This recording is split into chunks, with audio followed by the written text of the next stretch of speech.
আর এই মুহূর্তে নজর রাখতেই হচ্ছে পর পর গ্যাস সিলিন্ডারে বিস্ফোরণ। যে ছবি এই মুহূর্তে আপনারা দেখছেন কালিয়াগঞ্জের 9 নম্বর ওয়ার্ডের ঘটনা। বাড়িতে মজুদ সিলিন্ডারে বিস্ফোরণ, পর পর গ্যাস সিলিন্ডারে বিস্ফোরণ। যে ছবি এই মুহূর্তে আপনাদেরকে দেখাচ্ছি কালিয়াগঞ্জের 9 নম্বর ওয়ার্ডের ঘটনা।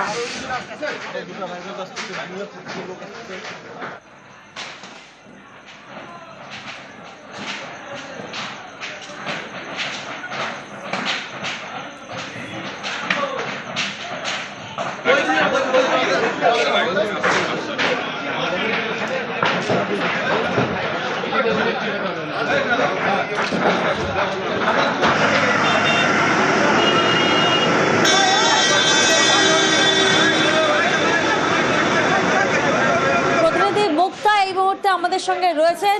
মুক্তা, একের পর এক গ্যাস সিলিন্ডার যেটা বাড়িতেই মজুত রাখা ছিল। দেখো প্রিয়াঙ্কা, তোমরা প্রথমে বলে রাখি কালিয়াগঞ্জের শেঠকলি 9 নম্বর ওয়ার্ডে বাড়িতে মজুত একের পর এক বিস্ফোরণ, সিলিন্ডার বিস্ফোরণ।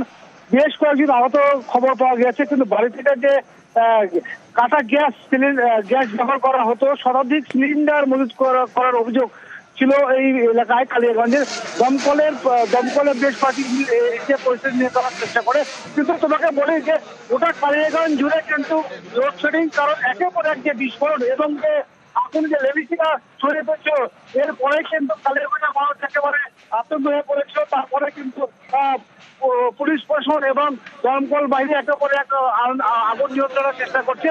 এখনো কিন্তু পরিস্থিতি নিয়ন্ত্রণ আসেনি, এখন এলাকার প্রচন্ড চাঞ্চল্য ছড়িয়ে পড়ছে। এবং পাশাপাশি বলা যেতে পারে যে এই এলাকায় যে একের পর এক গ্যাস সিলিন্ডার, যে গ্যাস কাটা, যে অবৈধভাবে যে সিলিন্ডার মজুত করা ছিল, যেহেতু কালীগঞ্জ থানা পুলিশের নাকের ডোকায় যে এই অবৈধভাবে ব্যবসা করছিল, প্রশ্ন চলছে কিন্তু সাধারণ কালিয়াগঞ্জের বাসিন্দারা। এই ঘটনার পর অনেক বড় ঘটনা ঘটতে পারত, কিন্তু পুলিশ প্রশাসন এবং ফায়ার ব্রিগেডের দমকল ইঞ্জিনিয়াররা এসে কিন্তু আগুন নিয়ন্ত্রণের চেষ্টা করছে, এখনো কিন্তু নিয়ন্ত্রণে আসেনি। এবং পাশাপাশি যে কালিয়াগঞ্জ যাদের অভিযোগ যে অবৈধভাবে ব্যবসা করছিল, কিভাবে এত সিলিন্ডার বাড়িতে মজুদ থাকে, সেই প্রশ্ন তুলছে কিন্তু কালিয়াগঞ্জের বাসিন্দারা। তবে এখনো কিন্তু আগুন নিভানোর চেষ্টা করছে। মালদা এবং মালদা, ইসলামপুর, বালুঘাট থেকে তন্ত্রবাড়িকে খবর দেওয়া হয়েছে, সেই জায়গা থেকে কিন্তু ঘটনাস্থলে দমকল বাহিনী পৌঁছেছে। ঘটনাস্থলে বিশাল পুলিশ বাহিনী মোতায়েন করা হয়েছে। পর পর গ্যাস সিলিন্ডারে বিস্ফোরণ, যাতে এই আগুন আশেপাশের বাড়িতে ছড়িয়ে না পড়ে, এখন সেই দিকেই নজর রাখা হয়েছে। আপাতত পরিস্থিতি নিয়ন্ত্রণে আনতে দমকল বাহিনী কাজ করছে।